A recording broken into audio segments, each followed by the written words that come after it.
Hi, welcome to Royal Chemistry Park, the YouTube channel for chemistry. In the last video, we have discussed some of the introduction concepts on thermodynamic and kinetic requirements of a reaction. அனைவருக்கும் வணக்கம். Royal chemistry park YouTube சேனலுக்கு உங்களை வரவேற்கிறோம்.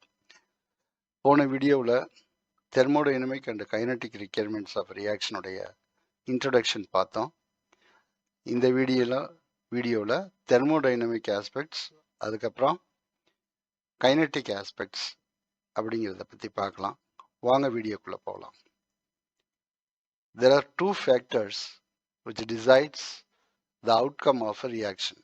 These are thermodynamic factor, the relative stability of the products, and the second one is kinetic factor, the rate of product formation.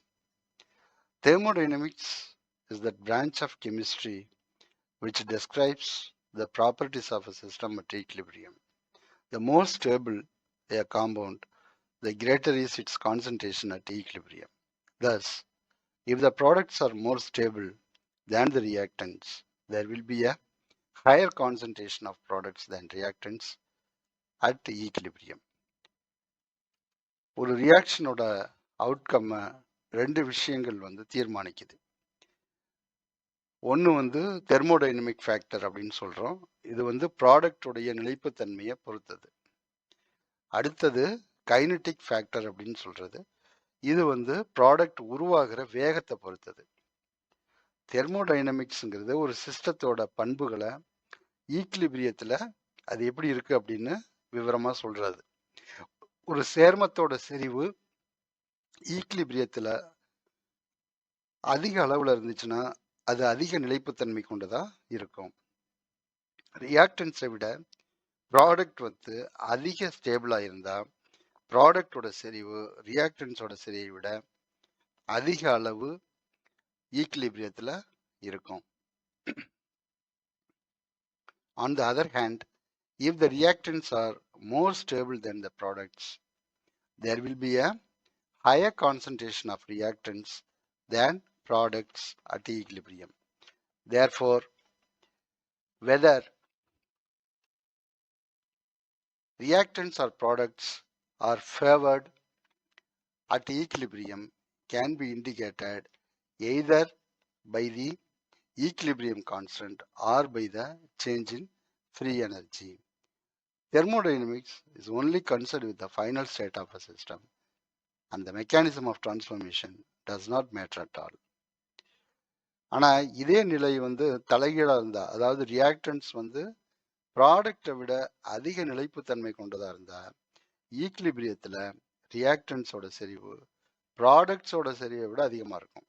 அதனால ரியாக்டன்ஸோ அல்லது ப்ராடக்டோ ஈக்லிபிரியத்தில் எது சாதகமாக இருக்குமோ அது ஈக்லிபிரியம் கான்ஸ்டன்ட் இல்லைனா ஃப்ரீ எனர்ஜி சேஞ்ச் அப்படின்னு அதை குறிப்பிடுறோம். தெர்மோடைனமிக்ஸில் ஒரு அமைப்போட கடைசி நிலையை மட்டுமே அது கருத்தில் கொள்ளுது. மெக்கானிசம் எப்படியெல்லாம் மாறுதல் அடையுது அப்படிங்கிறத பற்றியெல்லாம் தெர்மோடைனமிக்ஸ் கருதுறது கிடையாது. The thermodynamic quantity is the energy difference between the free energy. The thermodynamic quantity is the energy difference resulting from the free energy given off during a chemical reaction. That is, the stability of the products relative to the reactants. Thermodynamically controlled reaction involves higher temperatures and longer reaction times to ensure that even the slower reactions have a chance to occur and all the material is converted to the most stable compound. ஒரு chemical ரியாக்ஷனில் வெளியே விடப்படக்கூடிய free எனர்ஜியில் கிடைக்கப்பெறும் ஆற்றல் மாற்றம் அப்படின்னு சொல்லப்படுகின்ற energy டிஃப்ரென்ஸை thermodynamics quantity, அதாவது delta G அப்படின்னு சொல்கிறோம். அதாவது ப்ராடக்டோட நிலைப்புத்தன்மை ரியாக்டன்ஸோட தொடர்புடையதாக இருக்கு. அதிக வெப்பநிலையையும் நீண்ட ரியாக்ஷன் நேரத்தையும் கொண்டதாக தெர்மோடைனமிக் கண்ட்ரோல் ரியாக்ஷன் இருக்கு. All substances tend to be in the lowest energy state. So when a substance is at lower energy, it is more stable. Thermodynamic stability has to do with the relative energies of reactants and products, and it is independent of the pathway. பொதுவாக எல்லா பொருட்களும் குறைந்த அளவே உள்ள ஆற்றல் மட்டத்திலேயே இருக்க முனைகின்றன. ஏன்னா குறைந்த அளவில் ஆற்றல் இருக்கும்போது அதோட நிலைப்புத்தன்மை அதிக அளவில் இருக்கும். தெர்மோடைனமிக் நிலைப்புத்தன்மை என்பது ரியாக்டன்ஸ் மற்றும் ப்ராடக்ட் தொடர்புடைய ஆற்றலை பொறுத்து உள்ளது. With relation to Gibbs free energy, delta G is equal to delta H minus T delta S. Thermodynamics is either the energy released during a reaction, in which case delta G will be negative and the reaction exothermic, or the energy consumed during a reaction, in which case delta G will be positive and the reaction endothermic. கிப்ஸினுடைய சமன்பாட்டின்படி ஒரு வினையில ஆற்றல் வெளியிட்டால் delta G நெகட்டிவாக இருக்கும்போது அந்த reaction எக்ஸோதெர்மிக்கா இருக்கும். அதே மாதிரி ஒரு வினையில் ஆற்றல் உட்கவரப்பட்டால் டெல்டா ஜி பாசிட்டிவாக இருக்கும். அந்த ரியாக்ஷன் எண்டோதெர்மிக்கா இருக்கும். Kinetics is the study of the experimental measurement of macroscopic properties of a reaction mixture and how the concentration of product and reactants changes over time, that is, reaction rate. Kinetics describes the rates of reactions and how fast equilibrium is reached. It gives no information about conditions once the reaction reaches equilibrium. A kinetically controlled reaction involves lower temperature and shorter reaction times, which ensures that only the fastest reaction has the chance to occur. வேதிக் கலவையின் பண்புகளின் பரிசோதனை அளவீடுகளின் ஆய்வாகவும் reactance மற்றும் ப்ராடக்ட்ஸின் செறிவுகள் எவ்வாறு நேரத்தை பொறுத்து மாற்றமடைகிறது என்பதை குறிக்கிறதுக்கும் கைனடிக்ஸ் பயன்படுது. இந்த கைனடிக்ஸ்ங்கிறது வினைகளின் வேகத்தையும் எந்த அளவு விரைவாக அது ஈக்லிபிரியம் என்று சொல்லப்படுகின்ற சமச்சீர் தன்மையை அடைகிறது என்பதையும் விவரிக்கிறது. குறைந்த வெப்பநிலையும் குறைவான வினைபுரியும் நேரமும் கைனட்டிக்கலி கண்ட்ரோல்டு ரியாக்ஷனுக்கு உண்டு. The quantity related to kinetics is the rate constant. It is associated with the activation energy required for the reaction to move forward, that is the reactivity of the reactants. How fast the reaction occurs is independent of the type, that is whether a given reaction is exergonic or endergonic. Kinetic stability has to do with the pathway between reactants and products. Kinetic stability is largely dependent on the activation energy for the reaction. இப்போ rate constant அப்படின்னு சொல்றது activation எனர்ஜியோட தொடர்புடையது. ஒரு reaction எத்தனை வேகமானது என்பது அது எக்ஸர்கோனிக்கா அல்லது எண்டர்கோனிக்கா அப்படிங்கிறத பொறுத்தது கிடையாது. அது கைனட்டிக் நிலைப்புத்தன்மை அப்படிங்கிற ரியாக்டன்ஸ் மற்றும் ப்ராடக்ட்ஸுக்கு இடையேயான வழியை பொறுத்தது. கைனட்டிக் ஸ்டெபிலிட்டிங்கிறது ரியாக்ஷனின் ஆக்டிவேஷன் எனர்ஜியை பொறுத்தது. The activation energy is determined by the chemical potential of the reaction intermediate. If the activation energy is high, then at low temperatures the reaction will be slow. It can be made faster by increasing the temperature.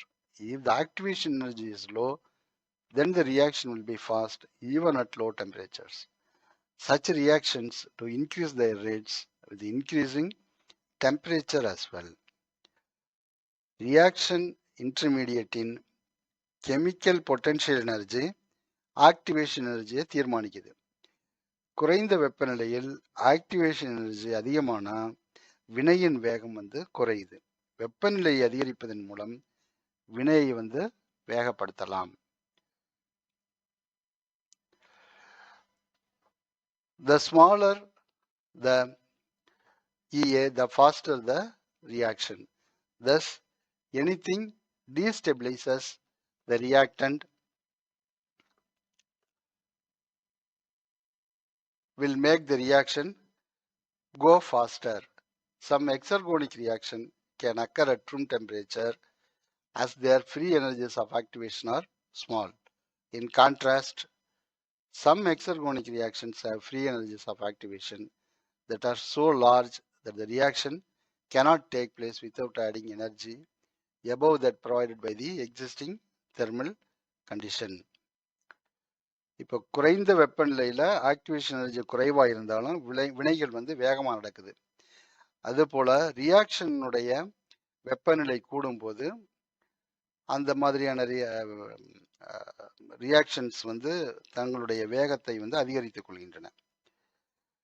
இப்போ ரியாக்டன்ஸை நிலைக்க விடாமல் செய்கின்ற எதுவும் அல்லது transition ஸ்டேட்டோட நிலைப்புத்தன்மையை நீடிக்க செய்யக்கூடிய எதுவும் வினையை வந்து வேகமாக நடத்தி செல்ல உதவுகிறது. சில எக்ஸர்கோனிக் ரியாக்ஷன் அறை வெப்பநிலையில் நடப்பதற்கு அதனோட ஆக்டிவேஷன் எனர்ஜி குறைவாக இருப்பது தான் காரணமாக இருக்கு. இதற்கு முரணாக சில எக்ஸர்கோனிக் ரியாக்ஷன்கள் ஆக்டிவேஷன் எனர்ஜியை அதிக அளவில் கொண்டதாக இருக்கும்போது வினை நடைபெறுவதில்லை. இப்போ எண்டர்கோனிக் ரியாக்ஷன் இந்த எக்ஸர்கோனிக் ரியாக்ஷன் மாதிரியே ஸ்மால் ஃப்ரீ எனர்ஜி ஆஃப் ஆக்டிவேஷனையும் கொண்டிருக்கு. அதே சமயத்தில் அந்த ஆக்டிவேஷன் எனர்ஜி பெருசாகவும் இருக்கு. ஸோ ரெண்டு எக்ஸ்ட்ரீம்லையும் எண்டர்கோனிக் ரியாக்ஷன்ஸ் இருக்குது. So delta S double dagger is equal to entropy of the transition state minus entropy of the reactant. Delta H double dagger is equal to enthalpy of transition state minus enthalpy of the reactant. அப்போ delta G double dagger is equal to delta H double dagger minus delta T delta S. இது வந்து இந்த Gibbs உடைய சமன்பாட்டிலிருந்து நம்ம இந்த இதை கொண்டு வந்திருக்கோம்.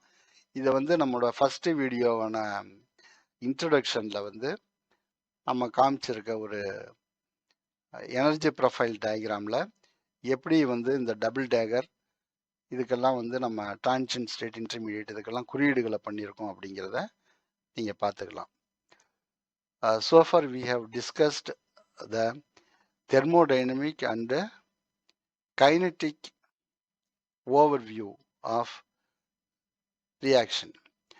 In the forthcoming videos, we will discuss the thermodynamics versus kinetic views. Thank you. இந்த அடுத்தடுத்து வர வீடியோக்களில் நம்ம இதனுடைய தொடர்ச்சியை பற்றி பார்க்கலாம். இந்த வீடியோ உங்களுக்கு பிடிச்சிருந்தா சப்ஸ்கிரைப் பண்ணுங்கள், ஷேர் பண்ணுங்கள், லைக் பண்ணுங்கள். உங்களுடைய கமெண்ட்ஸை வந்து எங்களுக்கு அனுப்பி வைங்க. தேங்க்யூ. Bye by.